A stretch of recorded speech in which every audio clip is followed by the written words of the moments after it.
예수님께서 이 땅에 오실 때에 세 가지 직분으로서 오셨다라고 이야기합니다. 첫째는 왕으로 오셨습니다. 그리고 둘째는 선지자로 이 땅에 오셨습니다. 마지막 세 번째가 대제사장으로 이 땅에 오신 예수님이십니다. 대제사장이신 예수님께서 오늘 이 본문에 보면 성전에 들어가십니다. 제사장이 성전에 들어갈 때에 제사장이 하는 일은 하나님께 예배를 드리고 제사를 드리기 위해서입니다.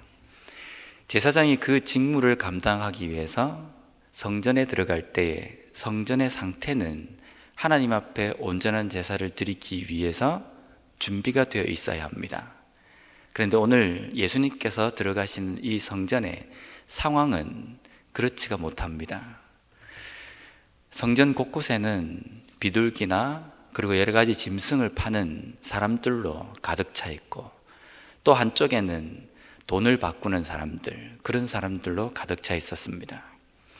물론 이런 모든 일들은 유대인들이 하나님 앞에 멀리서 오는 제사를 위해서, 하나님께 명절을 세기 위해서 오는 사람들의 편의를 위해서 시작된 것입니다. 그런데 이것이 사람들의 편의를 위해서 시작되다가 나중에는 어떻게 타락을 하느냐면요, 종교 지도자들과 결탁이 되어서 이익을 더 많이 챙기고 또 뇌물을 주고 더 좋은 자리를 차지하려고 하는 그것으로 그 모든 것들이 타락을 해버립니다. 이러한 모습을 보시면서 오늘 13절 말씀에 예수님께서는 지금의 이 성전의 상황이 강도의 소굴과 같다라고 말씀하십니다. 강도의 소굴은 이익이 되면 무엇이든지 하는 사람들입니다. 여기에는 의리도 없고 정도 없습니다. 이익만 된다고 한다면 죽이고 뺏을 수 있는 사람들이 강도입니다. 하나님께 예배를 드리고 거룩한 하나님의 말씀을 듣고 그 하나님을 만나는 장소인 성전이 강도의 소굴처럼 되어 있다라고 예수님께서 말씀하십니다. 그렇다고 한다면 예수님께서 지금 보시고 계신 이 성전이 원래는 어떠해야 합니까? 13절 말씀을 보시면 예수님께서 내 집은 기도하는 집이 되어야 된다라고 말씀하십니다. 이것은 이사야 56장 7절 말씀을 인용한 것입니다. 하나님의 전은 하나님을 만나고 하나님의 뜻을 깨닫고 그 뜻 가운데에 결단하며 헌신하는 곳이 성전이 되어야 합니다. 그런데 그런 성전이 강도의 소굴이 되어 있다는 겁니다. 사실 이 당시의 유대인들은 성전을 어떻게 보았는지 누가복음 21장 5절 말씀을 보면 이렇게 기록되어 있습니다.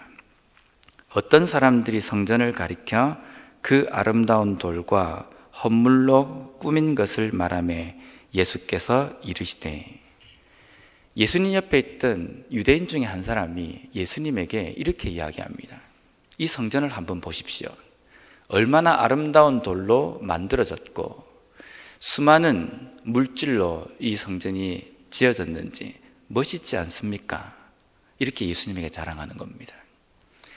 이 유대인 한 사람의 이 고백이 어쩌면 당시 사람들이 성전을 바라보는 태도입니다. 성전은 아름답고 잘 지어진 것이며 멋있는 것이라는 겁니다. 이 말 속에는 성전은 하나님께 기도하는 집이라는 생각이 없습니다. 사실 성전이 처음 시작될 때에도 약간은 이런 모습은 있었습니다. 사무엘하 7장 2절 말씀에 보면요, 왕이 선지자 나단에게 이르되 볼지어다 나는 백향목궁에 살거늘 하나님의 궤는 휘장 가운데에 있도다. 다윗이 예루살렘에서 통치를 할 때에 자신을 위해서 궁을 짓습니다. 멋있게 짓습니다. 그 짓고 난 다음에 가만히 보니까 나는 잘 지어진 이 백향목궁에 내가 거하고 있는데 하나님에게는 여전히 텐트 가운데 있다는 겁니다. 조금 마음에 양심에 찔림이 있은 겁니다. 그래서 나단에게 내가 하나님을 위해서 전을 좀 멋있게 지어야 되겠다 라고 이야기합니다. 우리가 볼 때에 참 좋은 의도처럼 보이긴 합니다. 이러한 다윗의 고백에 하나님께서 이렇게 말씀하십니다. 사무엘하 7장 5절부터 7절 말씀인데요. 가서 내 종 다윗에게 말하기를 여호와께서 이와 같이 말씀하시되 내가 나를 위하여 내가 살 집을 건축하겠느냐. 내가 이스라엘 자손을 애굽에서 인도하여 내던 날부터 오늘까지 집에 살지 아니하고 장막과 성막 안에서 다녔나니 이스라엘 자손과 더불어 다니는 모든 곳에서 내가 내 백성 이스라엘을 먹이라고 명령한 이스라엘 어느 지파들 가운데 하나에게 내가 말하기를 너희가 어찌하여 나를 위하여 백향목집을 건축하지 아니하였느냐고 말하였느냐. 하나님은 백향목궁을 멋있게 지었다고 해서 거기에만 계시는 분이 아니십니다. 하나님께서 이스라엘 백성들에게 성막을 만들라고 하신 것은 그곳에 이름을 두시고 거룩하신 이름을 두시고 백성들과 만나겠다라고 두셨기 때문에, 약속하셨기 때문에 그 성막이 거룩한 곳이고 특별한 의미가 있는 것입니다. 하나님께서 계시는 그곳을 멋있게 지어야지만이 우리가 할 도리를 한 것이라는 것이 아니라는 뜻입니다. 하나님은 계시지 아니한 곳이 없으신 분입니다.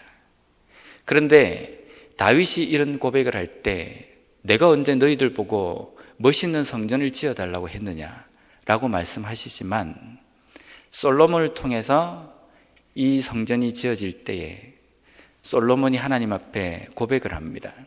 하나님의 백성들이 이 전을 향해서 기도할 때에 저 높은 하늘에서 하나님의 그 긍휼하심을 백성들 가운데 입혀주셔서 하늘을 향해 기도하는 그 기도를 응답해 주십시오 라고 기도를 할 때에 하나님께서 이렇게 답하십니다. 내가 내 이름을 이 성전에 두겠다. 그리고 이 성전을 향해서 기도하는 모든 백성들의 기도를 내가 들어 응답하겠다라고 말씀하십니다. 성전이 멋있게 지어졌기 때문에 이 성전의 의미가 있는 것이 아니라 이 성전에 하나님께서 특별한 의미를 두셨기 때문에 이 성전이 의미가 있는 것입니다. 멋있게 지어졌기 때문도 아니고 아주 큰 노력으로 수고로 지어진 것이기 때문에 하나님께서 소중하게 생각하신 것이 아니라 하나님께서 그 이름을 그곳에 두셨기 때문에 그곳이 의미가 있는 것입니다. 그러면 이스라엘 백성들은 이 성전을 생각할 때에 이 성전을 통해서 하나님께서 나에게 말씀하시고 이 성전을 통해서 하나님과 만나며 기도해야 된다는 생각을 마음 가운데 가져야 됩니다. 그런데 이스라엘 백성들과 유대인들은 단지 이 성전이 멋있고 위엄 있게 지어졌기 때문에 뭔가 의미 있는 것이라고 생각을 한 겁니다. 이곳에 하나님이 계신다, 하나님의 역사하심이 있다, 이 성전뿐만 아니라 우리의 삶 가운데 하나님의 역사하심이 있다라는 생각이 없는 겁니다. 그래서 성전에 와서 장사하고 팔고 이익을 남기고 뒤로는 뇌물을 받고 좋지 못한 모든 일들을 성전 가운데서도 행하게 되는 겁니다. 하나님이 살아계시고 역사하신다고 한다면 이렇게 할 수 있겠습니까?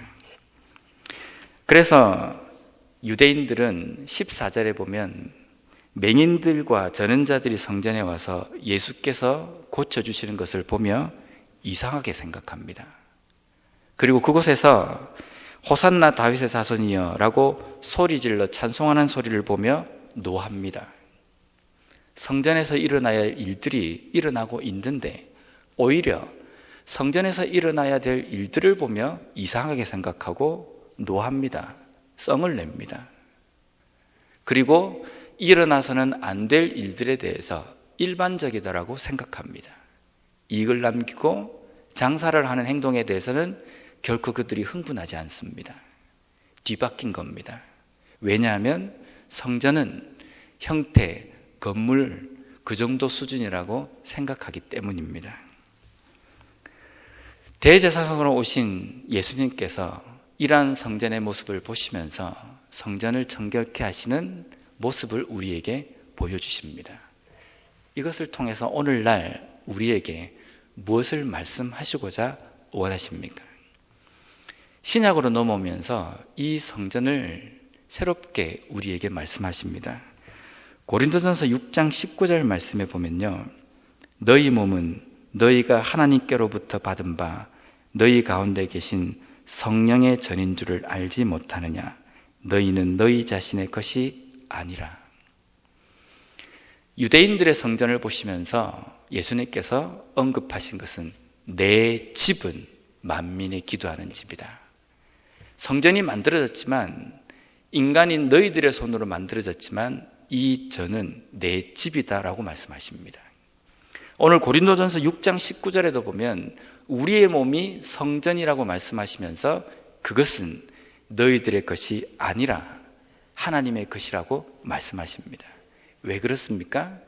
우리의 몸이 하나님의 거하시는 성전이기 때문입니다. 하나님이 거하신다는 것은 하나님의 소유라는 의미입니다. 성전은 우리의 몸입니다. 우리의 몸이 하나님의 거하시는 곳이 되는 겁니다. 하나님의 거하시는 이곳은 이제 더 이상 내 것이 아니라 하나님 것이 되는 겁니다. 하나님 것인 이 성전 가운데 무슨 일이 일어나야 되겠습니까? 내 이익, 내 실속, 내가 원하는 것으로 채우는 것은 당시 유대인들이 성전을 단순하게 건물, 아름다우면 되고 위엄이 있으면 되고 이런 것으로 바라보는 시야와 똑같습니다. 그것을 보시면서 이곳에서는 기도가 일어나야 되며 하나님의 임재가 일어나야 된다고 말씀하시는 이 예수님의 말씀이 오늘 우리에게 하시는 말씀입니다. 하나님께서 거하시는 우리의 몸 가운데에서, 우리의 삶 가운데서는 기도가 일어나야 됩니다.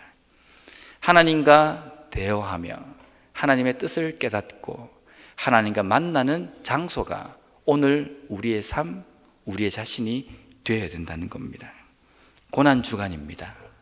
이 고난주간에 앞서서 예수님께서 우리에게 하시는 말씀은 우리의 몸인 성전 가운데 주님을 만나는 삶이 되어야 된다고 말씀하십니다. 오늘날 하나님과 하시는 그 전 속에는, 우리의 삶 속에는 어떤 일이 일어나고 있습니까? 정말 매일매일 하나님의 임재하심을 느끼며 하나님과 만나는 삶이 일어나고 있습니까? 내 몸이 이제 더 이상 내 것이 아니라 하나님의 소유고 하나님의 것이라는 고백이 있으십니까? 이러한 고백으로 이 고난주간 한 주간을 시작하시면서 나를 위해서 고난받으시고 죽으시고 그리고 부활하신 그 하나님의 은혜를 온전히 경험하고 그 하나님의 임재를 온전히 느끼며 묵상하는 이 한 주간이 되셨으면 좋겠습니다.